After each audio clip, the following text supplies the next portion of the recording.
இதற்கு பின்னாடி ஏற்றத்தாழ்வோ ஒரு எந்தவித கோபமோ தாபமோ எதுவுமே கிடையாது. எல்லா தமிழர்களுக்கும் நாம் எங்கிருந்து வந்தோம் என்ற வரலாறு ஒரு 500 ஆண்டு காலம் வரைக்கும் தெரிந்து கொண்டிருந்தது. அந்த 500வது காலகட்டத்தில் வெளியிலிருந்து வந்தான் ஒருவன், அவன் நம்மை மேலே ஏறி ஆளணும்னு நினைச்சான். அப்ப பிரித்தாளும் சூழ்ச்சி என்றது அவனுக்கு தேவைப்பட்டது. பிரித்தாளும் சூழ்ச்சியை கையாள்வதற்கு இவன் பெரியவன் இவன் சிறியவன் அங்க ஒரு சொல்ல வேண்டிய தேவைப்பட்டது. எதற்கு சொன்னான்? பெரியவன் என்று இவன் யாரெல்லாம் சொன்னானோ அவன் எல்லாம் இவனுக்கு உதவியாக இருக்க வேண்டும். சிறியவன் என்று யாரெல்லாம் சொன்னானோ அவனுடைய தொழிலை இவன் திருட வேண்டும். அதான் உண்மை. யாரெல்லாம் இவர்கள் இங்கே அளவுக்கு அதிகமாக அவருடைய நிலங்களை பறித்து ஒடுக்கினார்களோ அந்த குடிகளுடைய தொழில்களை இவர்கள் திருடினார்கள்.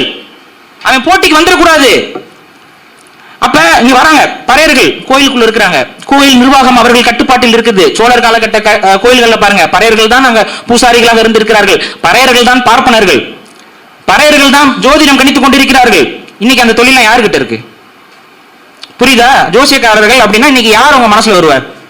காலங்காத்தால ஒருத்தர் ஏதாவது சன் டிவில, நான் சொல்றேன் சன் டிவில வருது, அவர் யாரா இருப்பாரு? தமிழரா இருப்பாரா? இருக்க மாட்டாரு.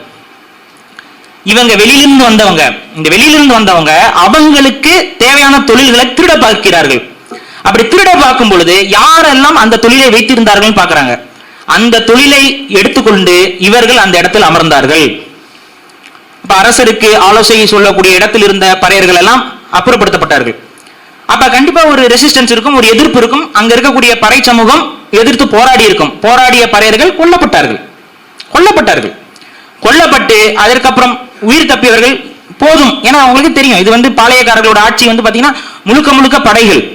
எத்தனையோ தமிழ் குடிகள் அதுல வெளிப்படையா சொல்லணும்னா தமிழ்நாட்டில் பாதிக்கப்படாத குடின்னு ஒண்ணு கிடையவே கிடையாது. ஒரு குடி ஒரு இடத்துல ஆண்ட பரம்பரையாக இவர்களுக்கு சாதகமாக இருக்கிறது என்றால் அது அந்த குடியுடைய தலைவன் அந்த காலகட்டத்தில் ஒரு சமரசம் செய்து கொண்டான். இன்னைக்கும் நம்ம எல்லா குடிகளிலும் சில தலைவர்கள் சமரசம் செய்து கொண்டு ஆட்சி அதிகாரத்தில் இருக்கிறாங்கல்ல. அவங்க சொல்வதெல்லாம் கேட்டுக்கொண்டிருப்பார்கள். ஒரு கார் பந்தயம் ஓடினா கூட கார்கள் நன்றாக ஓடுகிறது, சக்கரங்கள் நன்றாக சுழல்கிறது. இதை சுழற்றியவர்கள் திராவிடர்கள். இந்த திராவிடத்திற்கு கிடைத்த வெற்றி அப்படின்னு சொல்லிட்டு தந்தை பெரியார் மட்டும் இல்லை என்றால் இங்கே கார் யாராவது ஓட்டி இருக்க முடியுமா? வாகனம் யாராவது செலுத்தி இருக்க முடியுமா? தந்தை பெரியார் வந்தால்தான் நீ நான் சமக்கு சமமா கார் ஓட்டுற அப்படின்னு சொல்லிக்கிட்டு மழுப்பிட்டு போயிட்டு இருக்கிறாங்க.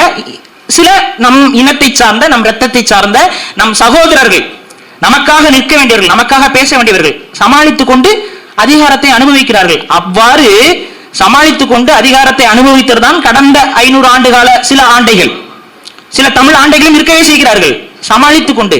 இப்ப ஆனா மனசுல தூங்கும் போது ஒரு குற்ற உணர்ச்சியோட தான் அவங்க தூங்கியிருப்பாங்க. இன்னைக்கு இருக்கவர்களும் இரவில் தூங்கும் பொழுது எவ்வளவு பெரிய குடியை சார்ந்த நாம் இன்னைக்கு இவர்களிடம் கூல கும்பிடு போட்டு